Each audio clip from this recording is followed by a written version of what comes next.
Hello guys, magandang umaga po sa inyong lahat. Narito po tayo ngayon sa Mount Diwata. Sa gitna ng malakas na ulan sa Mungkayo, Davao de Oro, nag-live sa kanyang social media account ang residenteng si Romel Gumatin, 36 years old. Walang tigil po dito ang ulan. Ang hindi nila alam, ito na rin pala ang huling pagkakataon na makikitang buhay ang pamilya ni Romel.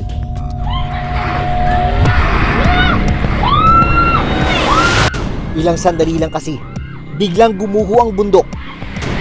Langgoy! My God, guys! Tungkol sa amo ang balay! At natabunan ang kanilang bahay.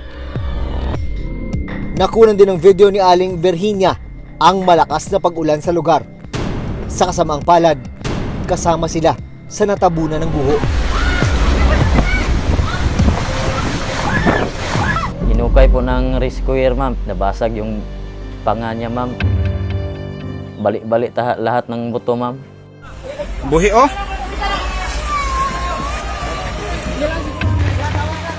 Sapat ba ang ginagawa ng mga lokal na pamahalaan para maabisuhan at ma-evacuate ang mga nakatira malapit sa landslide-prone areas?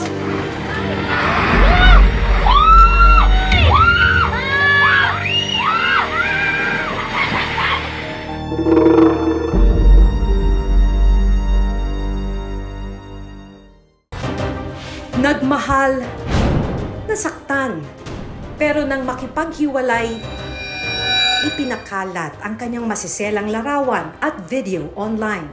Dumating din po na in-upload niya na sa Forbes. At sa ilang pagkakataon, kapalit ng hindi pag-upload ng kanilang masiselang video at pictures, kinikila na sila ng pera ng suspect. Sa mga nakalipas na buwan, sunod-sunod ang naging operasyon ng mga otoridad sa mga sangkot umano sa online extortion.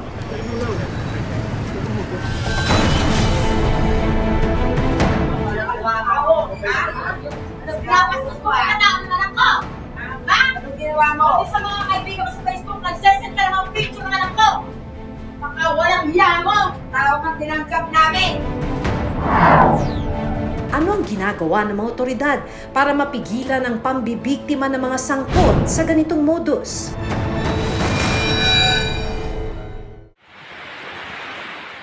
Sa live video na ito ni Romel Gumatin, nito lang January 18, 2024, makikita ang pagbaha ng putik sa kalsada ng Mount Diwata, Mungkayo, Davao de Oro. Kapansin-pansin din ang paunti-unting pagguho ng lupa sa bundok na nasa kanilang harapan. Panay-panay ang bigay ng putik. Grabe na talaga guys. Makalipas ang 3 oras, nangyari ang mas malaking pagbuho.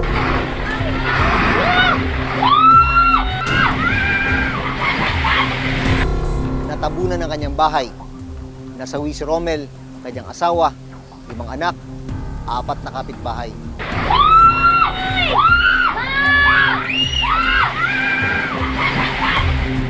Kasama naging biktima ng pagguho sa lugar ni Romel ang asawa ni Julius Nenyaria na si Marjorie, 33 years old.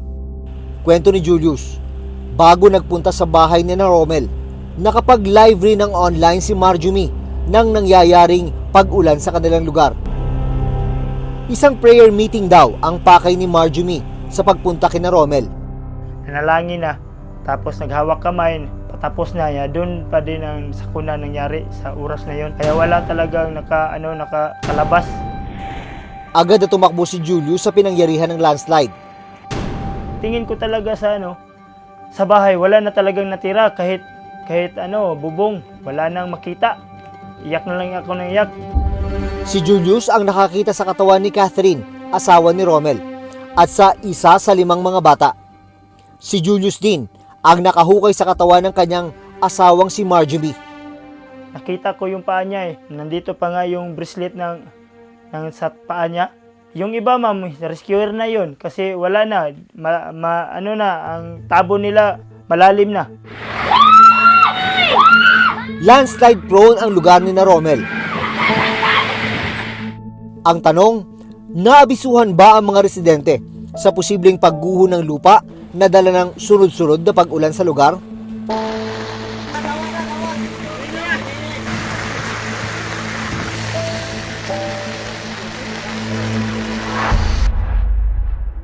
sabi ng lokal na pamahalaan ng Moncayo, bago ang nangyaring trahedya. Nagpatupad sila ng preemptive evacuation sa mga residente sa lugar. There was actually yung mga areas namin that we considered risk for landslides.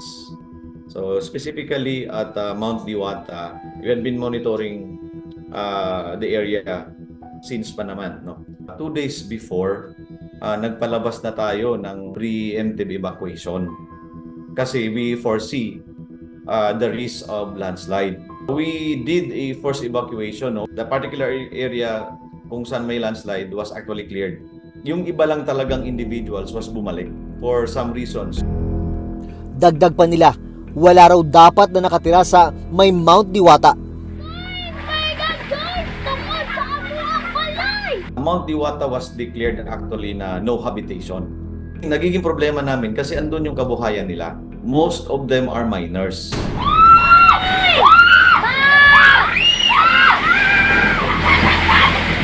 Wala pang 2 linggo ang lumipas, isa na namang landslide ang tumama sa bayan ng Maragusan sa probinsya pa rin ng Davao de Oro. Nangyari ito kasunod ng walang tigil na pag-ulan sa lugar. January 31, nang makunan din ang video ni Aling Virginia Buhian, 59 years old, ang nangyaring landslide sa kanilang lugar sa Barangay Poblasyon, Maragusan, Davao de Oro.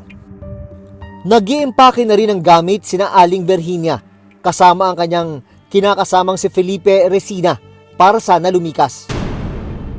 Pero ilang minuto lang ang lumipas, biglang gumuho ang lupa at natabunan ang bahay nila. Hindi talaga umabot, ma'am. Tinamaan na talaga sila. Sa parehong araw, nahukay ang katawan ni Virginia at 2 pang biktima. Nabasag yung panga niya, ma'am. Balik-balik lahat ng buto, ma'am. Pero hanggang ngayon, hindi pa nahahanap ang katawan ni Felipe. Kahit saan na namin siya hinanap, wala talaga. Sumuko na yung rescuer, ma'am. Hindi daw nila alam kung saan na talaga o sa ilalim na talaga siya ng lupa. Sabi ng Maragusan LGU, itinigil na nila ang retrieval operation makaraan ng 4 na araw na paghukay at paghahanap kay Felipe. Palagi pa rin umuulan dito sa Maragusan, ma'am. Kagabi, mahigit 1 oras, umuulan na naman, meron na naman mga landslide. Pahirapan pa rin yung pag-retrieve. Lalo na yung mga rescuers namin, baka mapasubo, delikado sila. Hindi kami maka-operasyon paggabi, araw lang. Gustuhin man ng mga pamilya ng mga nawawalang biktima na ipagpatuloy ang retrieval operation, wala raw silang magawa. Wala kaming kinailangan gumastos para hanap ng tao para maghukay doon. Paliwanag ng Maragusan LGU, nauna na raw silang nagbigay ng babala sa mga residente na lumikas bago nangyari ang landslide. Nagbigay kami ng letter, padala sa kanila, babala sa kanila na kung maaari, mag-withdraw na sila sa kanilang mga tinitirhan. Pero hindi pa dyan natatapos ang kalbaryo ng mga taga Davao de Oro. Nito lang Martes, February 6, isa na namang landslide ang nangyari. Natabunan ang 2 bus na may sakay ng mga minero. Sa actual video nakuha sa barangay Masara Mako, Davao de Oro, makikita ang pagsagip sa isang lalaking nabaon sa lupa. Ilang lalaki pa na sakay ng 2 bus na natabunan ng lupa ang nailigtas sa mga rescuer. Pagputok ng liwanag, dito na nakita ang mas malaking pinsala na dala ng landslide. Ang bundok halos mahati sa gitna dahil sa pagguho. Ang barangay hall na ito, halos bubong na lang ang natira. Makikita rin ang mga bahay na natabunan ng malalaking tipak ng bato na halos matabunan na ang kalsada. Habang umakyat na sa 15 ang nasawi sa nangyaring pagguho ng lupa. Buhi oh. Anghel.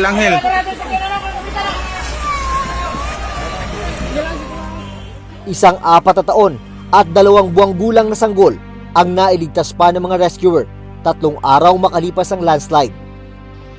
Patuloy pa rin ang search and rescue operations sa 100 pang nawawala. Sabi ng PDRRMO ng Davao de Oro, maituturing na landslide prone area ang bayan ng Mako at ang iba pang lugar sa probinsya.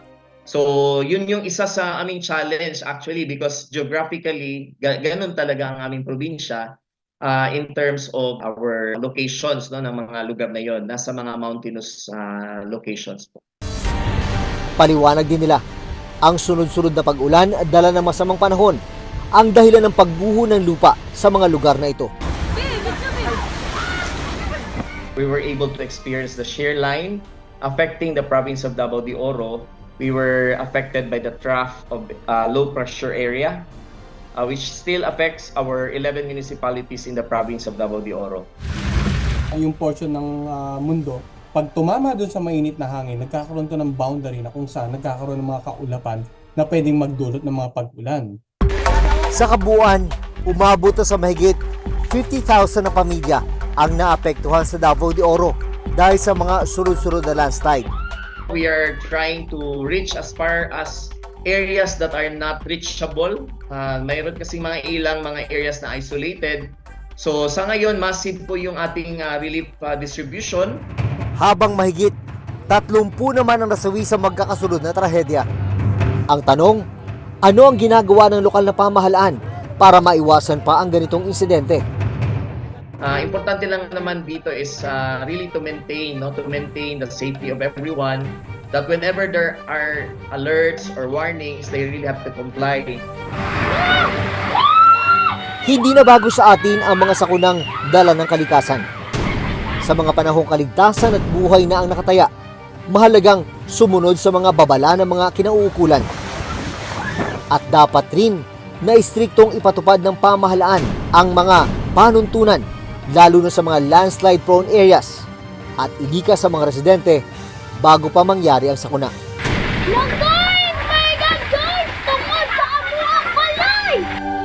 Ako si Jun Veneracion at ito ang Reporter's Notebook.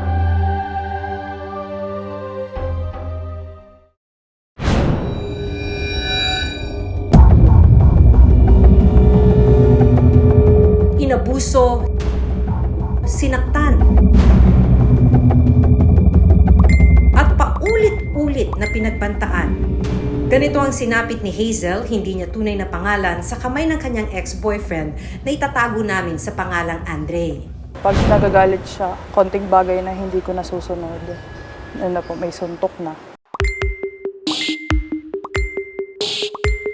At nang hiwalayan niya si Andre, dito na nagbanta ang nobyo na ipakakalat ang kanyang masiselang larawan at video. Bali yun po, may mention niya po ako, tapos papangalanan niya po ako. Sa baba po nun yung video ko po mismo na sinasabi niya na, kilala niyo ba to? Ayan, ganun po. Yan, ganun. Maraming pictures and videos pa to? Opo, madami po, parang, dati po pinakita niya sa akin, isang album po eh. Isang album? O, sa Na phone ikaw niya lang? Po. Opo, ako lang po. Pero hindi pa rito natapos ang masamang plano ni Andre. Dumating din po na in-upload niya na sa Forbes.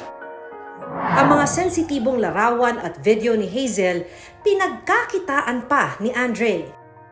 Dahil sa pangyayari, apektado na pati ang trabaho ni Hazel. Ano yung pakiramdam mo nun?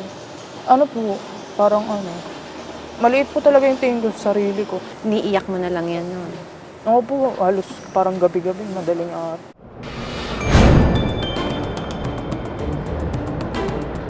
Dito lang February 1, ikinasa ng PNP Eastern District Anti-Cybercrime Group ang isang entrapment operation laban sa suspect. Nakipagkita si Hazel sa suspect sa isang convenience store sa Pasig.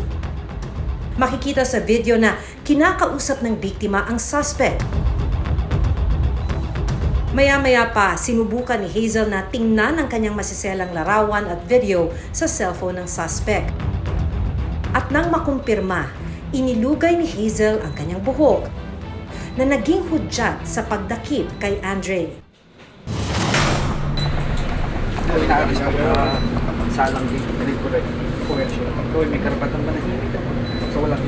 Natuklasan din ng mga otoridad ang ginagamit na social media account ng suspect sa pagpapakalat ng mga picture at video ng biktima.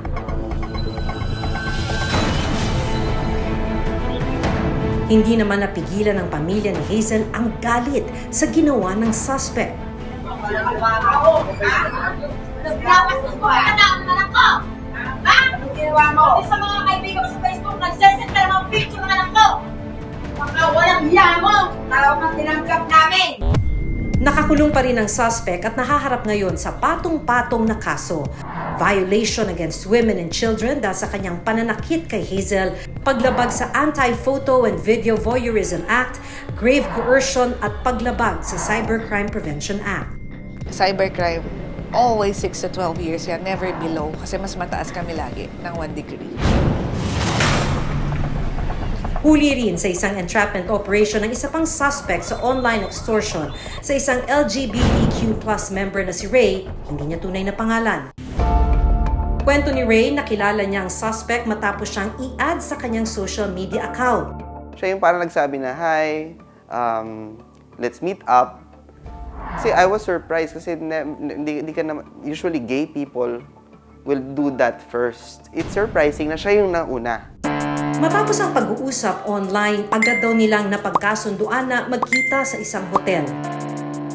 Pero laking gulat na lang daw niya nang ibang tao ang nakipagkita sa kanya at hindi ang lalaking nakilala niya sa social media. Sobrang disappointed ako kasi I was expecting a very different person, the one in the dummy account.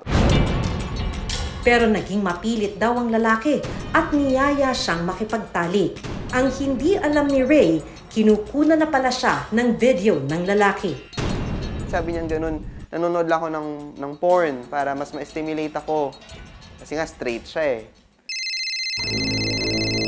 Matapos ang pangyayari, hindi raw tumigil ang suspect sa pamimilit kay Ray na makipagkita ulit. Ang hindi pagpayag ni Ray ang magiging simula na pala ng pangingikil at pananakot na ipakakalat ng suspect ang kanyang sex video. So ito yung una ko, yung 5'5". Dinransfer ko talaga. So ito yung mga pang-ano niya sa akin. Kasi iba pa, nasa ibang account naman niya eh. Matapos makapagbigay ni Ray ng pera, hindi pa rin daw tumigil ang suspect sa pangingikil sa kanya. And then yung last nga namin na na napag-usapan na babayaran ko siya ng 24,500 para lang finally tumigil na siya. Pero pati ang kanyang pamilya, pinagbabantaan na rin daw ng suspect. Nanggulo na talaga siya doon. Nakipag-usap siya sa mga neighbor namin. Pinakita din niya yung video ko doon sa isang neighbor namin.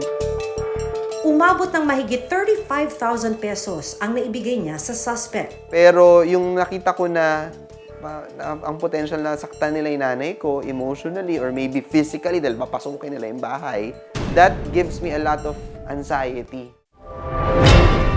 Susunod, isang entrapment operation ang plinano ng mga otoridad. Ano ba nang sasabihin mo?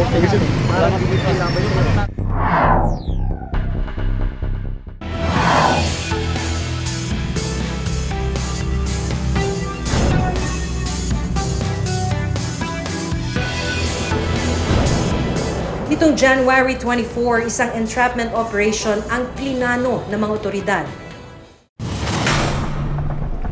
At nang kumagat ang suspect sa pain at tinanggap ang mark money na hawak ni Ray, agad na siyang dinakip. Ano ba nang sasabihin mo? Nahaharap siya sa patong-patong na kaso. Una po, may robbery, may extortion po doon. Tapos may coercion din na nangyari. And sa Safe Space Act, yun yung niya na ikakalat ng video. Tapos in relation to Section 6 of our 10175, Cybercrime Prevention Act, kasi gumamit sila ng device online. Pero agad ding nakapagpiyansa ang suspect. Pero paalala ng Philippine National Police Anti-Cybercrime Group, nakatutok pa rin sila sa suspect at iba pang nambibiktima online para maiwasan ang ganitong kaso. Marami naman po tayong coordinating agencies na tumutulong at sumusuporta po sa atin together with our stakeholders na maging mapalakas pa yung capability ng PNP-ACG para sa pagtugis ng mga cybercriminals. Sa datos mula sa Philippine National Police o PNP, tumaas ng 400% ang naitalang cybercrime cases sa bansa noong 2023. At mula 2022 hanggang 2023, umabot ng 239 ang kasong natanggap ng PNP Anti-Cybercrime Group na may kinalaman sa extortion at online robbery. 44 naman ang naarestong suspect. Paalala naman ng Scam Watch Pilipinas, huwag basta-basta magtiwala sa mga nakakausap online. Red flag din kung hihingan ka ng masiselang larawan at video. Mahalagang matuto tayong gamitin ang social media ng tama. Pag hindi tama ang paggamit mo, malalagay tayo sa alanganin.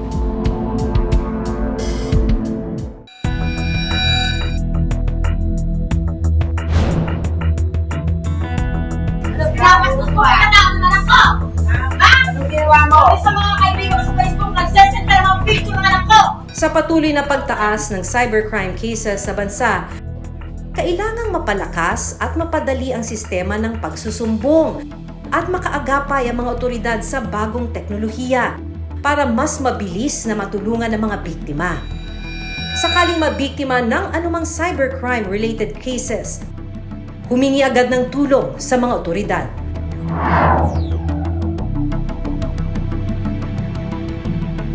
Ako si Maki Pulido at ito ang Reporter's Notebook.